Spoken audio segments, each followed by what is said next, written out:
تو آج پھر حاضر ہوں میں ایک نئے ایپیسوڈ کے ساتھ۔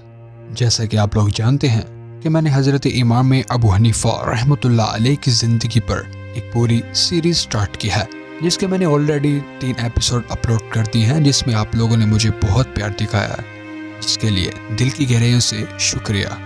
اور آج کا ایپیسوڈ نمبر 4 ہے۔ آئی ہوپ کہ آپ کو یہ بھی کافی اچھا لگے گا۔ تو ٹائم کو بالکل ویسٹ نہیں کرتے، چلتے ہیں آج کے ایپیسوڈ کی طرف۔ امام ابو حنیفہ رحمۃ اللہ علیہ اسلامی تاریخ کے ان عظیم شخصیات میں سے ایک ہیں جنہوں نے فقہ حنفی کو تشکیل دیا اور دنیا بھر میں اسلامی فقہ کو منظم کرنے میں اہم کردار ادا کیا۔ آپ کے شاگرد بھی ان عظیم علمی ورثے کے امین بنے اور انہوں نے امام ابو حنیفہ رحمۃ اللہ علیہ کے علوم کو آگے بڑھانے میں قابل قدر خدمات انجام دی۔ ان شاگردوں کی زندگی، علمی کارنامے اور داستانیں اسلامی علوم کا ایک نہایت ہی روشن باب ہے۔ آج ہم امام ابو حنیفہ کے 4 شاگردوں کا ذکر کریں گے، جن میں پہلے نمبر پہ ہیں قاضی ابو یوسف رحمۃ اللہ علیہ، اور دوسرے نمبر پہ ہیں امام محمد بن حسن الشیبانی رحمۃ اللہ علیہ، اور تیسرے نمبر پہ ہیں ظفر بن الحزیل رحمۃ اللہ علیہ، اور چوتھے نمبر پہ ہیں حسن بن زیاد رحمۃ اللہ علیہ۔ قاضی ابو یوسف امام ابو حنیفہ کے سب سے بڑے اور اہم ترین شاگردوں میں شمار کیے جاتے ہیں۔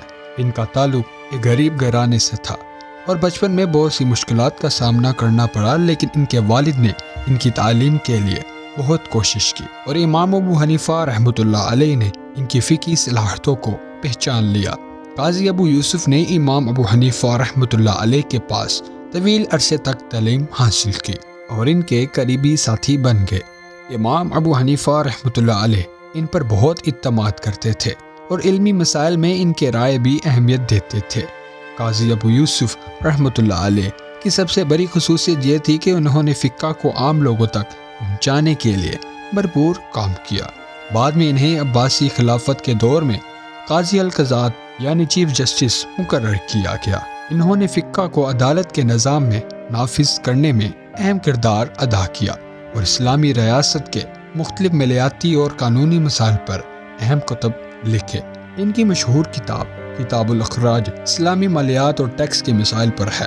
قاضی ابو یوسف رحمۃ اللہ علیہ کی زندگی کی کہانی اسلامی فقہ کی ترویج اور امام ابو حنیفہ رحمۃ اللہ علیہ کے اصولوں کی روشنی میں معاشرتی اصلاحات کی جدوجہد کا عکس ہے۔ ان کی محنت اور علم کی وجہ سے آج بھی اسلامی عدالتوں میں ان کے اصول نافذ ہیں۔ امام محمد بن حسن الشیبانی امام ابو حنیفہ رحمۃ اللہ علیہ کے عظیم شاگرد تھے اور ان کا مقام اسلامی تاریخ میں نہایت ہی ممتاز ہے۔ آپ نے امام ابو حنیفہ رحمۃ اللہ اور امام ابو یوسف دونوں سے فقہ کی تعلیم حاصل کی۔ امام محمد نے امام ابو حنیفہ رحمۃ اللہ علیہ کے اصولوں کو مزید منظم کرنے اور انہیں کتابی شکل دینے میں اہم کردار ادا کیا۔ امام محمد نے اسلامی فقہ کی ترویج کے لیے بہت سی کتابیں لکھی۔ ان کی معروف کتابوں میں المبسوط، الزیادات اور السیر الکبیر شامل ہیں۔ المبسوط وہ کتاب ہے جس میں فقہ حنفی کے مسائل کو بہت تفصیل سے بیان کیا گیا ہے۔ امام محمد کا سب سے بڑا کارنامہ یہ ہے کہ انہوں نے فقہ حنفی کو منظم کیا اور اسے بعد کی نسلوں تک منتقل کیا۔ ایک اور اہم بات یہ ہے کہ امام محمد امام شافعی کے بھی استاد تھے، جو بعد میں خود ایک بہت بڑے امام بنے۔ امام شافعی نے امام محمد سے فقہ کے اصول سیکھے اور ان کا ہمیشہ احترام کیا۔ امام محمد بن حسن الشیبانی کی زندگی ایک ایسی داستان ہے جس میں علمی خدمات، تحقیق و تدوین اور فقہ کے اصولوں کو ایک منظم شکل دینے کی جدوجہد شامل ہے۔